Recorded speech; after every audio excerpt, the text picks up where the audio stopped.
자, 이렇게 천문학적인 돈을 누가 어떻게 모아서 어떻게 영화를 만들어서 얼마의 관객이 들어오면 어떻게 나눠서 누가 벌지 또 누구는 망할까?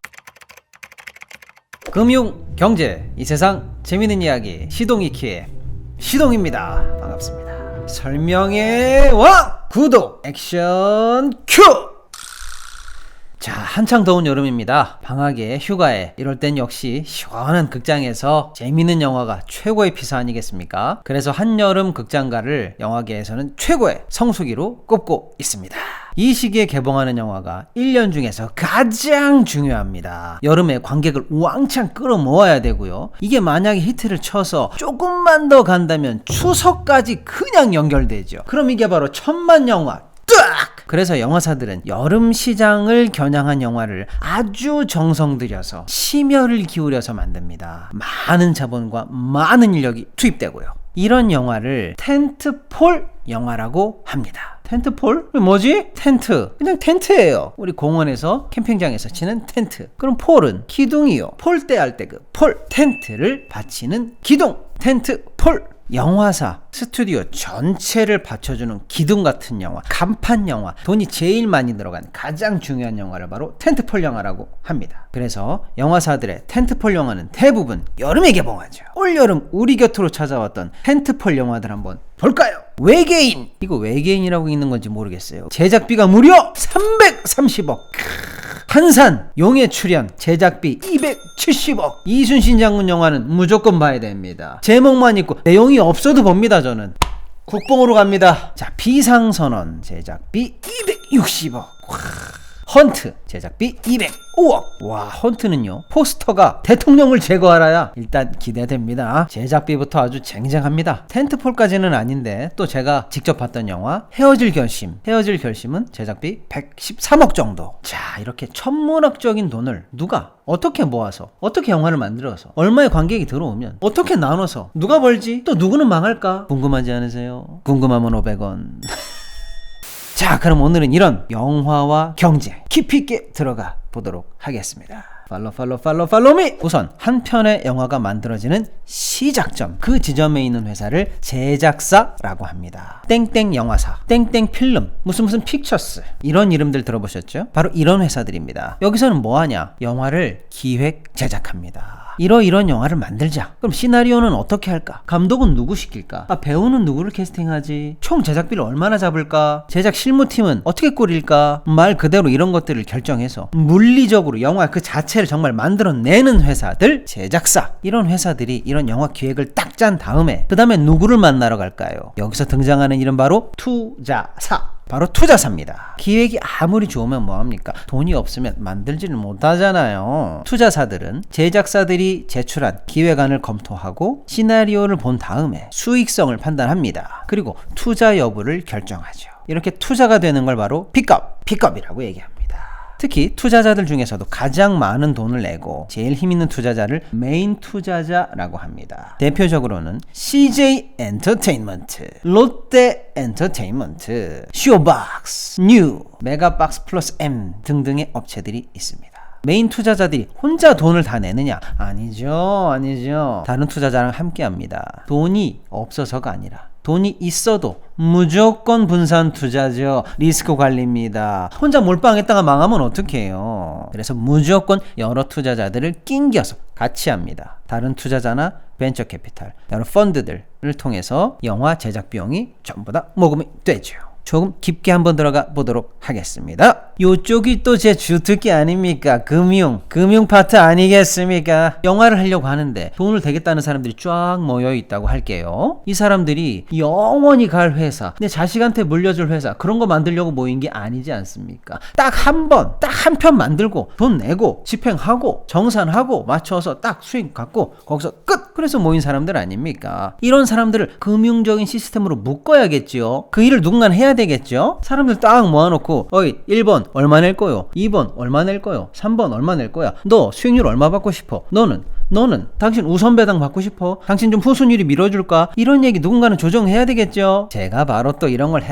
썼었죠. 엄청 어렵고 또 엄청 재밌습니다. 막 서로 계약 조건 협상하기도 하고 문구 하나 가지고 막 싸우고 0.001% 수익 가지고 막 치고받고 재밌습니다. 아무튼 금융적인 시스템으로 이런 투자와 집행, 정산의 툴을 만드는 거죠. 나중에 이 투자자들 모든 합의가 끝나잖아요. 계약서가 이만합니다. 계약서가 전화번호부 또 아재감. 요즘 전화번호부 몰라요, 애들. 하여간에 전화번호부 책 두세 권 나옵니다, 계약서. 그래서 투자의 툴이 보통 어떻게 되냐. 소위 SPC, 특수 목적 회사라는 걸 만듭니다. 그게 뭔데? 그냥 이름만 있는 회사. 그냥 페이퍼 회사. 틀거리 그 정도라고 보시면 되겠습니다. 이론적으로는 주식회사 같은 것도 가능은 합니다만 대부분 LLC, Limited Liability 컴퍼니 그런 걸로 만들어요. 투자 조합 같은 거라고 보시면 되겠습니다. 법적으로 쉽게 말하면 영화 하나를 만들기 위해서 임시로 모인 가상회사 같은 걸 만든다고 생각하시면 되죠. 주위에서 많이 보는 조합 같은 거 생각하시면 되겠습니다. 너도 돈 냈니? 조합원. 너도 돈 냈니? 조합원. 제일 힘센 사람은 조합장. 이름 바꿔서 업무집행조합원.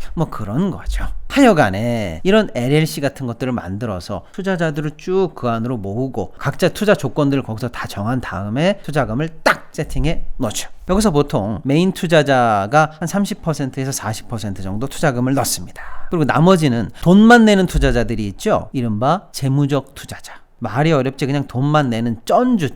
그 다음에 무슨 기금 이런 공적 투자자도 있습니다. 그리고 무슨 창투, 일반 펀드 이런 거 쭉쭉쭉 모으게 되는 거죠. 자, 이렇게 해서 투자가 끝나고 나면 그 다음으로 등장하는 회사가 바로 배급사. 그냥 업계에서는 배급을 영어로 디스트리뷰트라고 합니다. 쉽게 말하면 극장에다가 우리 영화를 배급해준다, 유통해준다 이렇게 생각하시면 되겠습니다. 아무리 돈을 잘 투자받고 아무리 영화를 잘 만들어도 극장을 못 잡으면 어떡해요? 땡이죠? 꽝입니다. 영화가 상영될 수 있는 스크린을 잡는 게 엄청 중요하죠. 배급사는 일단 영화에 투입된 예산과 손익분기점을 계산한 다음에 우리 이 정도 스크린을 확보해야 되겠는데 이렇게 생각한 다음에 극장들, 멀티플렉스를 접촉해서 그 정도 스크린을 최대한 확보할 수 있게 노력을 하는 거죠. 이게 중요합니다.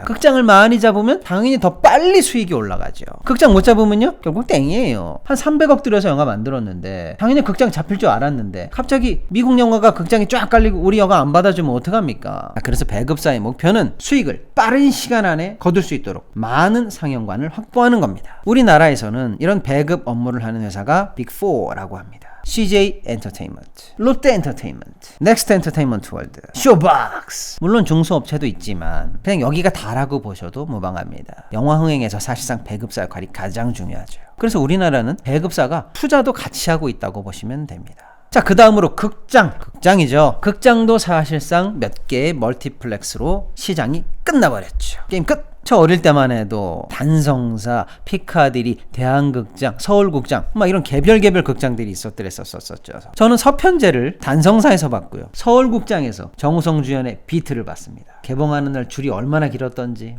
국도극장까지는 얘기 안 할게요. 너무 많이 간다.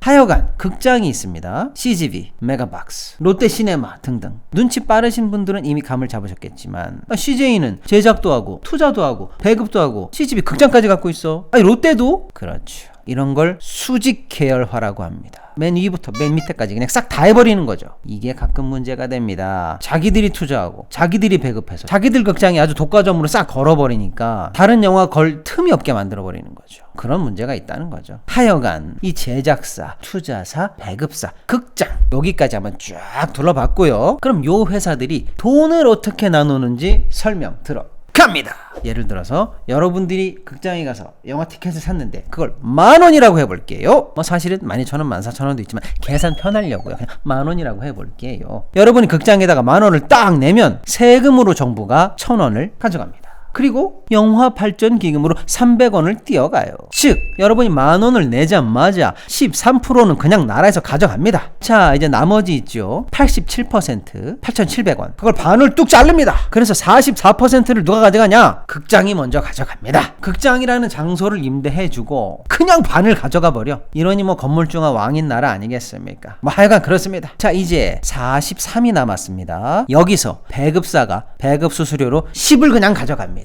즉 투자 배급사는 무조건 10% 먹고 가는 거죠. 자, 이제 얼마 남았어요, 여러분? 67%를 지금 깠습니다. 남은 건 이제 33%입니다. 드디어 원래 들어갔던 제작비를 충당해 줍니다. 제작비는 뭐죠? 원가 같은 거죠. 여기서 원가를 띄워줍니다. 이거를 띄고 난 남은 돈이 이제 진짜 수익이죠. 이 남은 수익을 제작사와 투자사가 갈라 먹습니다. 보통 투자사 6, 제작사 4. 뭐 요 정도 비율에서 계약에 따라 다르지만 이렇게 나눠가게 됩니다. 그러면 정산 끝. 자, 그럼 아주 쉽게 한번 다시 생각해 볼게요. 이거저거 다 떼고 남은 게 아까 33%라고 했죠. 즉 제작비를 33으로 봤을 때 제작비의 3배 정도를 하면 그 매출이 바로 손익분기점이 됩니다. 즉 50억 제작비라면 150억 원의 매출을 만들었다? 그러면 33%를 하면 대충 50억이죠. 그러면 150억 이상으로 지금 매출이 나고 있다? 그러면 수익 구간에 들어갔다. 이렇게 보시면 되겠습니다. 100억 제작비면요, 매출이 300억은 나와야죠. 그럼 600억 매출이 나오려면 티켓을 10,000원 잡으면 몇 명이 봐야 됩니까? 600만 명이 봐야 돼요. 티켓이 12,000원이나 15,000원이면요, 그러면 뭐 대충 한 500만 명 정도 들어와야 되는 거죠. 200억 제작비 영화를 만들었으면 500만 명 언저리, 600만 명 언저리, 그 언저리가 넘어야 되는데 그 밑으로 들어왔다. 이건 뭐 대재앙, 폭망, 원가도 못 건지는 상황. 자, 그러니 잘 생각해 보십시오. 누군가 돈을 왕창 벌 것 같은데 생각보다 그렇지는 못합니다. 극장은 앉은 자리에서 반을 뚝 떼가서 돈을 많이 벌 것 같은데 만약에 손님이 안 들면요, 코로나 터지면요, 늘 극장은 열어둬야 되는데 전기 돌아가고 에어컨 돌아가고 히터 돌아가고 사람 있어야 되는데요. 그래서 극장들이 팝콘을 팔아 제끼는 거죠. 그렇게 열심히. 자, 배급사는요, 시드머니 30% 살짝 넣고 배급 수수료 10% 딱 가져가고 남은 수익도 우선 가져가고 같은 그룹 계열에서 극장이 또 가져가고. 그래 좋은 것 같지만 텐트폴 영화 한 2편 망하면 몇백억 그냥 날아가는 거예요. 모든 영화가 다 잘 되는 건 아니잖아요. 그래서 여러분, 영화 산업은 총량으로 성장이 없습니다. 그냥 그대로입니다. 올해 대작으로 돈 벌고 내년에 망작으로 폭망하고 흥행작으로 대박났다 코로나로 망하고 길고 어려운 얘기 했습니다. 오늘 여러분, 올여름 극장가에 걸려있는 재미있는 영화들도 좀 추려보고요, 어떤 영화 보실지 고민하실 때 거기에 얽힌 경제도 한번 생각해 보시라고 제가 좀 설명을 드려 봤습니다.